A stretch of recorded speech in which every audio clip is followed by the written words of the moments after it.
الحمد لله رب العالمين، وصلى الله وسلم وبارك على نبينا محمد وعلى آله وصحبه ومن والاه. قال رسول الله صلى الله عليه وسلم: إذا مات الإنسان انقطع عنه عمله إلا من ثلاث: إلا من صدقة جارية أو علم ينتفع به أو ولد صالح يدعو له. അള്ളാഹുവിൻ്റെ റസൂൽ സല്ലല്ലാഹു അലൈഹി വസല്ലം അവിടെ നിന്ന് പഠിപ്പിച്ചു തന്ന വളരെ ചിന്തോപനീയമായ ഒരു ഹദീസ്, 3 കാര്യങ്ങൾ ഉൾക്കൊള്ളുന്ന, അതേപോലെ തന്നെ വളരെയധികം വിശദീകരിക്കേണ്ടുന്ന ഒരു ഭാഗം. അതിൽ എല്ലാം 3 കാര്യങ്ങളിലെല്ലാം വിശദീകരിക്കാൻ ഉദ്ദേശിക്കുന്നില്ല, ഒന്ന് മാത്രം. അള്ളാഹുവിൻ്റെ റസൂൽ സല്ലല്ലാഹു അലൈഹി വസല്ലം പറയാ: ഇദാ മാത്തൽ ഇൻസാനു ഇൻഖതഅ അൻഹു അമലുഹു.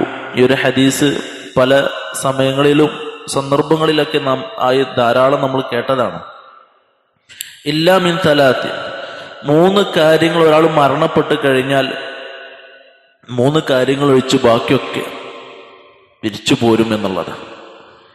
ഇല്ലാ മിൻ സദഖത്തിൻ ജാരിയ, ഒന്ന് ജാരിയായ സദഖയാണ്. ഔ ഇൽമിൻ യുൻതഫഉ ബിഹി, അവൻ നേടിയെടുത്ത അവന്റെ അറിവ്, അവൻ ഉപേക്ഷിച്ചു അവന്റെ ഇത്രയും കാലം ജീവിതത്തിൽ ഉപയോഗപ്പെടുത്തിയ അവന്റെ അറിവ്. ഔ വലദിൻ സ്വാലിഹിൻ യദ്ഉ ലഹു, അവനക്ക് വേണ്ടി അവന്റെ അഭാവത്തിൽ പ്രാർത്ഥിക്കുന്ന അവന്റെ മക്കൾ. ആ 2 ഭാഗങ്ങൾ ഒഴിച്ച് ഔ ഇൽമിൻ യുൻതഫഉ ബിഹി, അതിന് മാത്രമാണ് ഞാനിപ്പോ വിശദീകരിക്കാൻ ഉദ്ദേശിക്കുന്നത്. സഹോദരങ്ങളെ, പ്രവാചകൻ സല്ലല്ലാഹു അലൈഹി വസല്ലം പറഞ്ഞ ഈ ഒരു ഭാഗം, ഒരാള് ഒരു ഇൽമ് നേടണം, ഒരു അറിവ് നേടി, ആ അറിവിനനുസരിച്ച് അയാൾ വ്യത്യസ്തമായ മേഖലകളിൽ അയാൾ പ്രവർത്തിക്കും. ചില ആളുകൾ അറിവ് മറ്റുള്ള ആളുകൾക്ക് പറഞ്ഞു കൊടുക്കുന്നു. അതേപോലെ തന്നെ നേടിയ അറിവ് കൊണ്ട് ഇൽമ് ചെയ്യും, കർമ്മങ്ങൾ ചെയ്യും. ഞാൻ ഒരു ക്ലാസ് കേട്ട്, അല്ലെങ്കിൽ പരിശുദ്ധ ഖുർആനിലെ ഒരു ആയത്ത് കേട്ടു, അല്ലെങ്കിൽ ഒരു ഹദീസ് കേട്ട്, ആ ഹദീസിന്റെ അടിസ്ഥാനത്തിൽ നമ്മൾ ചെയ്യുന്ന അമലുകൾ, ആ അമലുകൾ നാളെ പാരത്രിക ലോകത്ത് നമുക്ക് ഉപകാരപ്പെടും എന്നുള്ളത്. ഞാൻ ഈ ഒരു ഹദീസ് പറയാനുള്ള കാരണം, ഇപ്പോ ഇന്നലെ നമ്മൾ ഗ്രൂപ്പുകളിലൊക്കെ കണ്ടു, ഒരു സഹോദരൻ മരണപ്പെട്ടു. ആ സഹോദരന്റെ ജനാസയുമായി ബന്ധപ്പെട്ട് ഞങ്ങൾ പങ്കെടുക്കണ്ടായി. അപ്പൊ അൽഹംദുലില്ലാഹ്, നമ്മെ സംബന്ധിച്ചിടത്തോളം ആ ജനാസ കണ്ടപ്പോൾ, അല്ലെങ്കിൽ ആ ജനാസയിൽ പങ്കെടുത്തപ്പോൾ സന്തോഷകരമായ ഒരു അസൂയ സ്വാഭാവികമായിട്ടും നമുക്ക് വന്നു. സന്തോഷകരമായ ഒരു അസൂയ എന്ന് വെച്ച് കഴിഞ്ഞാൽ, ഒരു 42 വയസ്സായ ഒരു യുവാവ് പരിശുദ്ധ ഇസ്ലാമിലേക്ക്, യഥാർത്ഥ തൗഹീദിലേക്ക് തൗഹീദ് മനസ്സിലാക്കിക്കൊണ്ട് വന്നൊരു വ്യക്തി.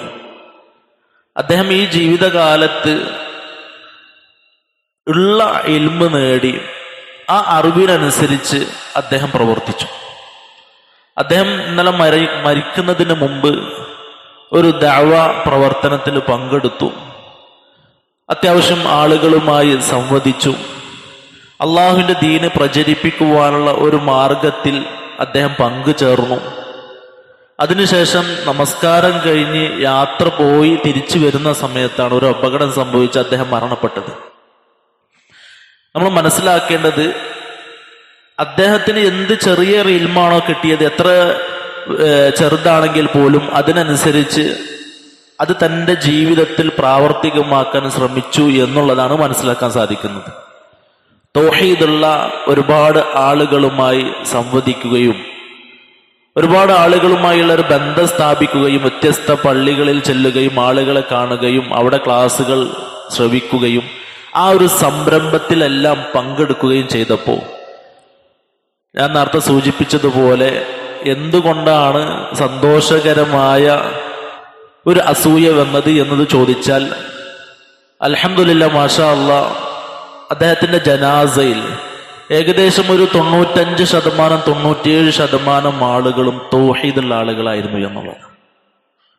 അള്ളാഹുവിനെ മാത്രം വിളിച്ച് പ്രാർത്ഥിക്കുന്ന, റബ്ബിനെ മാത്രം വിളിച്ച് തേടുന്ന തൗഹീദുള്ള ഒരുപാട് ആളുകൾ, കുറച്ചൊന്നല്ല, അത്യാവശ്യം ആളുകൾ ആ ജനാസയിൽ പങ്കെടുത്തു. ആ മയ്യത്ത് നമസ്കാരത്തിൽ പങ്കെടുക്കുകയും ഖബറടക്കുന്ന രംഗം വരെയും ആളുകൾ അതിൽ ഒത്തുകൂടുകയും അദ്ദേഹത്തിന് വേണ്ടി ഇസ്തിഗ്ഫാറിന് ചോദിക്കുകയും ചെയ്തു. നമ്മളൊന്ന് ആലോചിച്ച് നോക്കുകയും, വലിയൊരു ഭാഗ്യമാണത്. അതിനാണ് നമ്മൾ ശ്രമിക്കേണ്ടത്.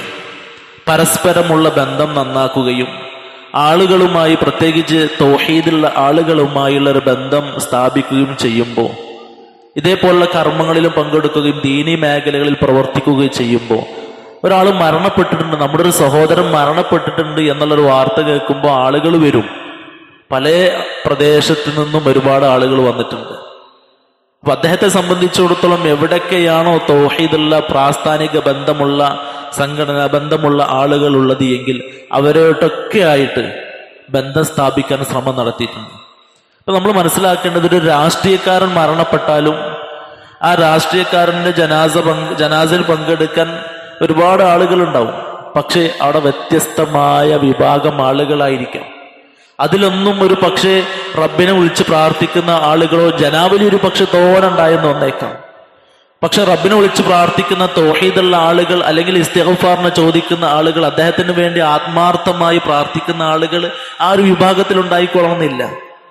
അതല്ല നമുക്ക് വേണ്ടത്, മറിച്ച് ഇങ്ങനത്തെ ബന്ധങ്ങളാണ് വേണ്ടത്. അതുകൊണ്ട് നമുക്ക് നേടിയ അറിവ് കൊണ്ട് നമ്മൾ ഞാൻ എൻ്റെ കുടുംബം അല്ലെങ്കിൽ എൻ്റെ പേഴ്സണലായിട്ടുള്ള കാര്യങ്ങളിൽ മാത്രം ഞാൻ ഇടപെട്ടുകൊണ്ട്, അല്ലെങ്കിൽ എൻ്റെ ആരാധനയുമായി ബന്ധപ്പെട്ടുകൊണ്ട് മാത്രം ഞാൻ ജീവിച്ചാൽ മതിയല്ലോ എന്നൊരു ധാരണ നമ്മൾ മാറ്റണം. അതിൽ നിന്ന് മാറി അള്ളാഹുവിന്റെ ദീനിന്റെ മേഖലകളിൽ ഏതൊക്കെ രൂപത്തിൽ നമ്മൾക്ക് പ്രവർത്തിക്കാൻ പറ്റുമോ ആ പ്രവർത്തന മേഖലകളിലെല്ലാം നമ്മൾ പങ്കുവെക്കുമ്പോൾ, നമ്മളൊരു കയ്യൊപ്പുണ്ടാകുമ്പോൾ തീർച്ചയാണ് അള്ളാഹു സുബ്ഹാനഹു വ തആല ഇങ്ങനെയുള്ള ആളുകളെ ഈ രൂപത്തിൽ ദുനിയാവിൽ തന്നെ അവരെ സഹായിക്കും. ആ സഹായത്തിൽപ്പെട്ട ഒന്നാണ്, നമ്മളൊന്ന് ആലോചിച്ച് നോക്കി, ഇത്രയും ആളുകൾ അദ്ദേഹത്തിന്റെ മരണവാർത്ത അറിഞ്ഞ് അവിടെ എത്തി. അവിടെ നിന്നുകൊണ്ട് അല്ലാഹുമ്മഗ്ഫിർ ലഹു വർഹംഹു വഅഫിഹി വഅഫു അൻഹു എന്ന് പറയുമ്പോൾ അത് വലിയൊരു സൗഭാഗ്യമാണ്. അല്ലാഹു സുബ്ഹാനഹു വ തആല പരിശുദ്ധ ഖുർആനിൽ പറഞ്ഞു, മൻ അമില സാലിഹൻ മിൻ ദക്കരിൻ ഔ ഉൻസ വഹുവ മുഅ്മിനുൻ ഫലനുഹ്യിയന്നഹു ഹയാതൻ ത്വയ്യിബ. ഏതൊരു ആണോ പെണ്ണോ ആവട്ടെ, സത്യവിശ്വാസിയായിക്കൊണ്ട് സൽക്കർമ്മം പ്രവർത്തിക്കുന്ന പക്ഷം നല്ലൊരു ജീവിതം തീർച്ചയായും അല്ലാഹു സുബ്ഹാനഹു വ തആല ആ വ്യക്തിക്ക് നൽകുന്നതാണ്. ഒരു പക്ഷേ ദുനിയാവിലായിരിക്കാം, അല്ലെങ്കിൽ ആഖിറത്തിലായിരിക്കാം. വലനജ്സിയന്നഹും അജ്റഹും ബിഅഹ്സനി മാ കാനൂ യഅമലൂൻ. അവർ പ്രവർത്തിച്ചു കൊണ്ടിരിക്കുന്നതിൽ ഏറ്റവും ഉത്തമമായതിന് അനുസൃതമായി അവർക്കുള്ള പ്രതിഫലം അല്ലാഹു സുബ്ഹാനഹു വ തആല പാരത്രിക ലോകത്ത് അവർക്ക് നൽകുന്നതാണ് എന്ന് അല്ലാഹു സുബ്ഹാനഹു വ തആല വിശ്വാസികളെ ഉണർത്തുകയാണ്. അപ്പൊ ദുനിയാവിലും സന്തോഷം ഉണ്ടാകും, പാരത്രിക ലോകത്തും സന്തോഷം ഉണ്ടാകും. അതിൽ രണ്ടാമത്തെ ഒരു കാര്യം ഞാനും നിങ്ങളൊക്കെ മനസ്സിലാക്കേണ്ട ഒരു വിഷയം, അദ്ദേഹം മരണപ്പെട്ടപ്പോ പല ആളുകളും, അല്ലെങ്കിൽ ഒരു കുടുംബത്തിൽപ്പെട്ട ആളുകളായിരിക്കാം, അദ്ദേഹത്തിന്റെ ജനാസ നമസ്കരിക്കാൻ വേണ്ടി, സ്ത്രീകൾക്ക് ജനാസ നമസ്കരിക്കാൻ വേണ്ടി ഏതോ ഒരു സ്ത്രീയെ ഏൽപ്പിച്ചിട്ടുണ്ടായിരുന്നു എന്നറിഞ്ഞു. പക്ഷെ അവരുടെ ഭാര്യ, ഞാൻ മനസ്സിലാക്കുന്നിടത്തോളം ഞാനും കണ്ടൊരു കാഴ്ചയാണ്, പല വെള്ളിയാഴ്ച ദിവസങ്ങളിലും അദ്ദേഹത്തിന്റെ കൂടെ അദ്ദേഹത്തിന്റെ 2 കുട്ടികളുണ്ടാവും. ഈ പള്ളിക്ക് വരുമ്പോഴും മക്കൾ കൂടെ ഉണ്ടാവാറുണ്ട്, കൂടെ ഭാര്യയും ഉണ്ടാവാറുണ്ട്. എല്ലാ ദഅവാ പ്രവർത്തനങ്ങൾക്ക് പോകുമ്പോഴും ഭാര്യ കൂടെ ഉണ്ടാവാറുണ്ട്. അവിടെ ക്ഷമിക്കാനും സഹിക്കാനും, ഒരു ഭർത്താവ് മരണപ്പെട്ടാൽ എങ്ങനെയൊക്കെ ചെയ്യണം, മറ്റുള്ള കർമ്മങ്ങളൊക്കെ എങ്ങനെയൊക്കെ ചെയ്യണം എന്നുള്ള കാര്യത്തെക്കുറിച്ചൊക്കെ വലിയൊരു ബോധ്യമുള്ളത് കൊണ്ട് തന്നെ ആ ഭാര്യ മുന്നോട്ട് കയറി വന്നു, എൻ്റെ ഭർത്താവിൻ്റെ ജനാസ ഞാൻ തന്നെ നിസ്കരിച്ചോണ്ട് എന്നുള്ളത്. പല കുടുംബങ്ങളിലും നടക്കുന്ന ഒന്ന്, സ്ത്രീകളെ നമസ്കരിക്കാൻ അയക്കാറില്ല, നമസ്കരിക്കാൻ വിടാറില്ല, അതേപോലെ തന്നെ ഇമാമത്ത് നിൽക്കാറുമില്ല. എന്തിനാ ഇമാമത്ത് ആര് നിന്നാലും പ്രശ്നമല്ല, പക്ഷെ സ്വന്തം ഭാര്യ ഗദ്ഗദത്തോടു കൂടി ആത്മാർത്ഥമായി പ്രാർത്ഥിക്കുന്ന ഒരു പ്രാർത്ഥന മറ്റൊരാൾക്കും പ്രാർത്ഥിക്കാൻ കഴിയില്ല. ഒരു മകൻ മരണപ്പെട്ടാൽ ഉമ്മാക്കും ഉപ്പാക്കും പ്രാർത്ഥിക്കാൻ പറ്റുന്നത് പോലെ മറ്റൊരാളും പ്രാർത്ഥിക്കൂല. അപ്പോൾ ഇതൊക്കെ നമ്മൾ മുൻകൂട്ടി ഒരുക്കി നിർത്തേണ്ടുന്ന ഒന്നാണ്. പരസ്പരമായിട്ടുള്ള ബന്ധങ്ങളും ആദർശ തൗഹീദ് മേഖലകളിലുള്ള സൗഹൃദ ബന്ധങ്ങളൊക്കെ നമ്മൾ എപ്പോഴും കാത്തു സൂക്ഷിക്കണം. കാരണം നമ്മെ സംബന്ധിച്ചിടത്തോളം നമ്മൾ കൂടുതലൊന്നും നന്മ ചെയ്യുന്ന ആളുകളല്ല. ഒരുപാട് നന്മകൾ ചെയ്ത് വളരെ മുഖറബീങ്ങളായിട്ടിരിക്കുന്ന മാസൂമിങ്ങളായിട്ടിരിക്കുന്ന ആളുകളൊന്നുമല്ല. ഏതെങ്കിലും ആ കൂട്ടത്തിലുള്ള ഒരാളുടെ ആത്മാർത്ഥമായ ഒരു പ്രാർത്ഥന കിട്ടിയാൽ മതി നമ്മുടെ ചെറുതും വലുതുമായൊക്കെ പാപങ്ങൾ പുറത്തു കിട്ടാൻ. അതുകൊണ്ട് പരസ്പരമുള്ള ആദർശ ബന്ധങ്ങൾ കാത്തു സൂക്ഷിക്കണം. ഉള്ള അറിവ് കൊണ്ട് അമല് പ്രവർത്തിക്കുവാനും നമ്മെ കൊണ്ട് സാധിക്കണം. ഇപ്പോ ആ സഹോദരൻ മരണപ്പെട്ടെങ്കിൽ പോലും നിങ്ങളൊന്ന് ആലോചിച്ച് നോക്കി, ഇന്നലെ അദ്ദേഹം ക്ലാസ് കഴിഞ്ഞ് ആ ക്ലാസ്സിന്റെ മറ്റുള്ള കാര്യങ്ങളെല്ലാം ഒരുക്കി വെച്ച് അത് ക്ലാസ്സിന് ശേഷം അതെല്ലാം അടക്കി വെച്ച് തിരിച്ചുപോയി, ഈ ലോകത്തു നിന്ന് വിട പറഞ്ഞു. പക്ഷെ ഇപ്പോഴും ആളുകൾ പറയും, അല്ലെങ്കിൽ കുറച്ച് മാസങ്ങൾ കഴിഞ്ഞാൽ പറയും, അല്ലെങ്കിൽ കുറച്ച് കാലങ്ങൾ കഴിഞ്ഞാൽ പറയും, തൊട്ട മുമ്പിൽ തന്നെ ഒരു പള്ളി വന്നുകൊണ്ടിരിക്കുക, ആ പള്ളിക്ക് വേണ്ടി നന്നായിട്ട് അധ്വാനിച്ച ഒരു വ്യക്തിയാണ് അദ്ദേഹം. അപ്പോൾ ആളുകൾ പറയും പരസ്പരം, എന്ത് മൂപ്പറാൾ ഉണ്ടായിരുന്നെങ്കിൽ, അല്ലെങ്കിൽ മൂപ്പറാൾ ഉള്ള സമയത്ത് ഈ കാര്യങ്ങളൊക്കെ നല്ല ഭംഗിയായി നടന്നിരുന്നു, ക്ലാസ്സുകൾ നല്ല ഭംഗിയായി നടന്നിരുന്നു. അതും മതി അദ്ദേഹത്തിന്റെ ഖബറിലേക്ക് പ്രകാശം ലഭിക്കാൻ. കാരണം ഇപ്പൊ നമ്മളൊരു ഹദീസ് വായിക്കുമ്പോൾ അൻ അബി ഹുറൈറത റളിയല്ലാഹു തആല അൻഹു, അൻ ഇബ്നു മസ്ഊദ് റളിയല്ലാഹു തആല അൻഹു എന്നൊക്കെ നമ്മൾ പറയുമ്പോൾ അത് മതി അവരുടെ ഖബറിലേക്ക് കിട്ടാൻ. ഒരു ദിവസം റസൂലുള്ളാഹി സ്വല്ലല്ലാഹു അലൈഹി വസല്ലമയുടെ പേര് ധാരാളക്കണക്കിന് നമ്മൾ ഉച്ചരിക്കുന്നു, ഓരോ സഹാബികളുടെ പേര് പറയുന്നു, മുൻകഴിഞ്ഞു പോയ കാലഘട്ടത്തിലെ പണ്ഡിതന്മാരുടെ പേര് പറയുന്നു. അതാണ് റസൂലുള്ളാഹി സ്വല്ലല്ലാഹു അലൈഹി വസല്ലം പഠിപ്പിച്ചു തന്നത്, ഔ ഇൽമിൻ യുൻതഫഉ ബിഹി.